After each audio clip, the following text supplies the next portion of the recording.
ನಮಸ್ಕಾರ ಸ್ನೇಹಿತರೆ, ಯಾವಾಗಾದರೂ ಟ್ರಿಪ್ ಹೋದಾಗ ಅಥವಾ ಆಫೀಸ್ ಹೋಗ್ತಾ ಇದ್ದಾಗ ಟೈಮ್ ಸಾಲದೆ ಹೊರಗಡೆ ಟಿಫಿನ್ ಮಾಡ್ತೀವಿ.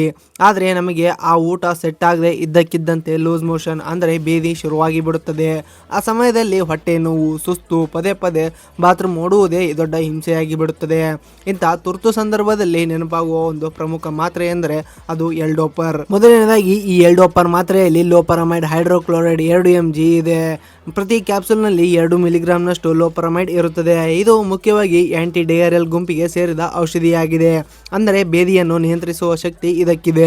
ಈ ಎಲ್-ಡೋಪರ್ ಕ್ಯಾಪ್ಸೂಲ್ ನಮ್ಮ ದೇಹದ ಸೇರಿದ ಮೇಲೆ ಏನು ಮಾಡುತ್ತೆ ಅಂತ ತಿಳ್ಕೊಳ್ಳೋಣ. ನಮಗೆ ಲೂಸ್ ಮೋಷನ್ ಆದಾಗ ನಮ್ಮ ಕರುಳಿನ ಚಲನೆ ಅಥವಾ ಮೂವ್ಮೆಂಟ್ ತುಂಬಾ ವೇಗವಾಗಿರುತ್ತದೆ.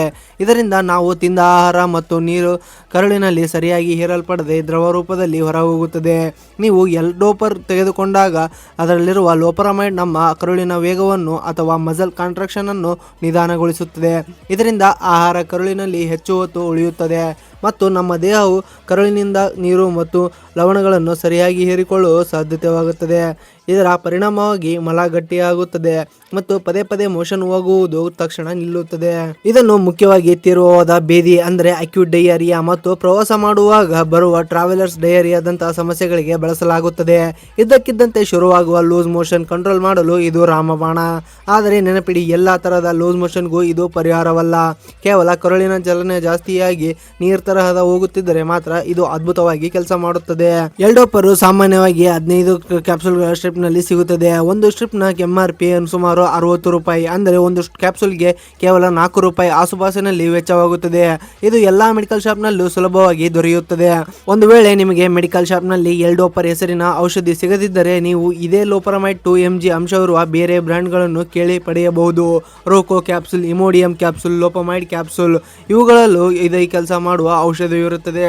ಹಾಗಾಗಿ ಇವುಗಳನ್ನು ಬಳಸಬಹುದು. ಕೊನೆಯದಾಗಿ ಅತ್ಯಂತ ಮುಖ್ಯವಾದ ಮುನ್ನೆಚ್ಚರಿಕೆಗಳು.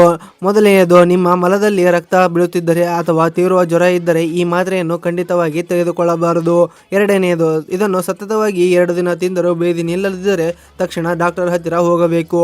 ಮೂರನೆಯದು, ಗರ್ಭಿಣಿಯರು ಮತ್ತು ಎದೆಹಾಲು ಉಣಿಸುವ ತಾಯಂದಿರು ವೈದ್ಯರ ಸಲಹೆ ಇಲ್ಲದೆ ಇದನ್ನು ಬಳಸಬೇಡಿ. 4, ಇದರ ಸಾಮಾನ್ಯ ಸೈಡ್ ಎಫೆಕ್ಟ್ ಅಂದರೆ ತಲೆನೋವು, ವಾಂತಿ ಬಂದಂತಾಗುವುದು ಅಥವಾ ಅತಿಯಾಗಿ ತಿಂದರೆ ಮಲಬದ್ಧತೆ ಆಗಬಹುದು.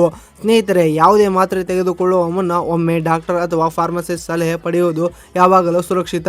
ಲೂಸ್ ಮೋಷನ್ ಆದಾಗ ದೇಹದಲ್ಲಿ ನೀರಿನಂಶ ಕಡಿಮೆ ಆಗುವುದರಿಂದ ORS ಅಥವಾ ಎಳನೀರು ಹೆಚ್ಚಾಗಿ ಕುಡಿಯಿರಿ. ಈ ಮಾಹಿತಿ ನಿಮಗೆ ಇಷ್ಟವಾಗಿದ್ದರೆ ವಿಡಿಯೋಗೆ ಒಂದು ಲೈಕ್ ಮಾಡಿ, ನಿಮ್ಮ ಫ್ಯಾಮಿಲಿ ಮತ್ತು ಫ್ರೆಂಡ್ಸ್ಗೆ ಶೇರ್ ಮಾಡಿ. ನಮ್ಮ ಚಾನಲ್ಗೆ ಸಬ್ಸ್ಕ್ರೈಬ್ ಆಗೋದನ್ನು ಮರಿಬೇಡಿ. ಧನ್ಯವಾದಗಳು.